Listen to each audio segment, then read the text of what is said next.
किसी भी हिंदू शादी में जो सबसे मुख्य पल होता है वो होता है 7 फेरों का पल।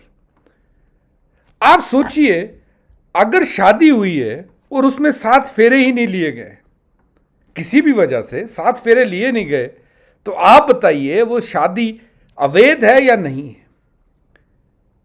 आप इमेजिन कीजिए कि हिंदू मैरिज हुई है और उसमें 7 फेरे लिए नहीं गए। अब आपको बताना है शादी अवैध है या नहीं है।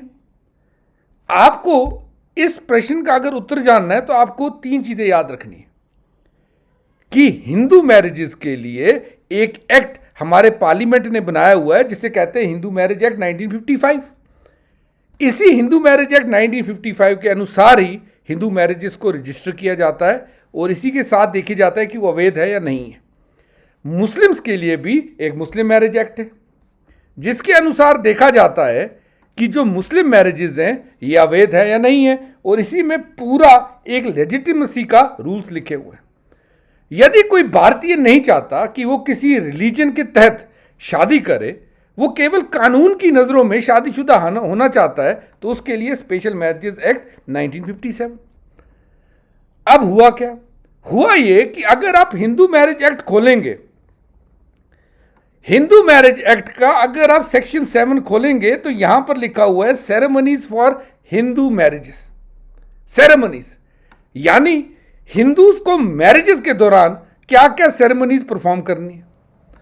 तो मैंने सेरेमनीज सेक्शन 7 खोला पढ़ने के लिए कि कौन कौन सी सेरेमनीज मुझे परफॉर्म करनी है। तो इसमें साफ साफ लिखा है कि हिंदू मैरिज में be solemnised in accordance with the customary rites and ceremonies.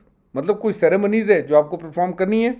Ceremonies में लिखा हुआ है इंक्लूड द सप्तापादी यानी टेकिंग द 7 स्टेप्स, 7 फेरे, सप्तापादी यहां पर लिखा हुआ है। और यह भी लिखा है the marriage becomes complete and binding when the 7th step is taken.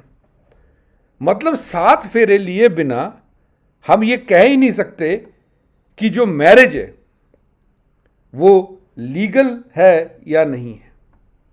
यानी जब 7 फेरे पूरे होते हैं उसी के बाद किसी भी शादी को हम लोग अवैध मानते हैं।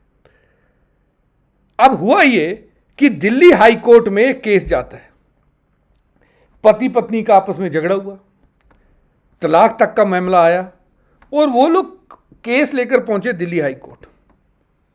उन्होंने ये कहा कि हमारे 7 फेरे हुए ही नहीं है, हम लोग जब साथ में रहते हैं हमारे 7 फेरे नहीं हुए, इसीलिए हमारी शादी को इनवैलिड या अवैध डिक्लेयर किया जाए। इस पहुंचा दिल्ली हाई कोर्ट के जस्टिस अनिल क्षेत्रपाल और जस्टिस हरीश साहब के पास। उन्होंने केस को अच्छी तरह सुना। कपल का यह कहना था कि क्योंकि हमारे 7 फेरे नहीं हुए तो सेक्शन 7 के अंतर्गत हमारी शादी जो है वो इनवैलिड होनी चाहिए।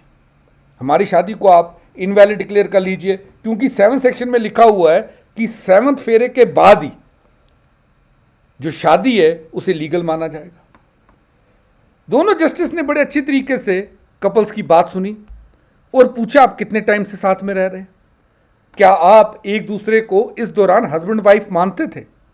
तो हस्बैंड वाइफ ने कहा हाँ, सिर्फ हमारे 7 फेरे नहीं हुए थे लेकिन हम एक दूसरे को हस्बैंड वाइफ मानते हैं। तो दिल्ली हाई कोर्ट ने चौंकाने वाला फैसला दिया।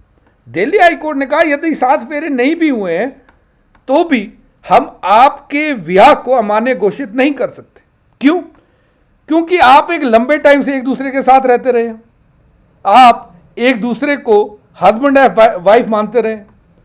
तो केवल इस रीजन पर कि आपके 7 फेरे नहीं हुए हैं हम आपकी मैरिज को इनवैलिड डिक्लेयर नहीं कर सकते।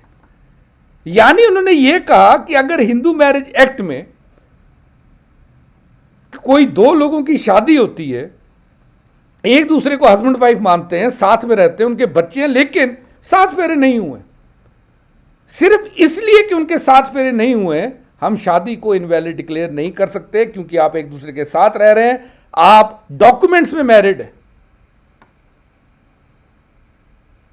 यह फैसला बहुत ही ज्यादा इंपॉर्टेंट होगा। इसी फैसले के बाद हम लोग दूसरे लोगों को क्या क्या राहत मिलेगी वो भी आपको बताता हूं। इससे फायदा बहुत है। लेकिन पहले एक चीज आपसे शेयर कर दूं, यदि आप यूपीएससी की तैयारी कर रहे हैं तो अनअकैडमी आपके लिए लेके आया लोवेस्ट प्राइस ऑफर। ये ऑफर 19 अक्टूबर को एंड हो रहा है। आपको अनअकैडमी की सब्सक्रिप्शन 17,999 रुपीज में मिलेगी। इसके साथ ही आपको हमारा निश्चय बैच फ्री मिलेगा। निश्चय बैच जो डेडिकेटेड मेंस का बैच है, 1 साल से ऊपर की आप सब्सक्रिप्शन लेते हैं इस लोवेस्ट प्राइस पे तो आपको निश्चय बैच फ्री मिलेगा। याद रखिएगा, अनअकैडमी का बैच आपको इंग्लिश, हिंदी, इंग्लिश सब लैंग्वेज में अवेलेबल है और बेस्ट एजुकेटर से पढ़ने का इस कीमत पे मौका आप खो नहीं सकते। एडिशनल डिस्काउंट के लिए आप मेरा कोड NAVI57 भी यूज कर सकते हैं। अब इससे फायदा क्या होगा? देखिए, जिन लोगों ने लीगल मैरिज की है उन्हें तो कोई दिक्कत नहीं है, लेकिन आपको पता होगा कि आजकल इंडिया में फेक वेडिंग्स का चलन चल रहा है। वो फेक वेडिंग्स इससे ट्रैक हो सकती है। आपको पता होगा एक बहुत बड़ा मैरिज स्कैम भी चला था जब वुमेन डिफरेंट स्टेट्स में अलग अलग शादी करके आई थी। ऐसे केसेस को हम लोग इस हाई कोर्ट की जजमेंट से ज्यादा आसानी से पकड़ सकते हैं और सजा देनी और ज्यादा आसान होगा। आपके इस बारे में क्या कहना है मुझे जरूर बताइएगा। थैंक्स फॉर वॉचिंग अनअकैडमी और ऐसे ही जुड़े रहे हमारे साथ, अपनी तैयारी को आसान बनाएं। Let's crack it guys.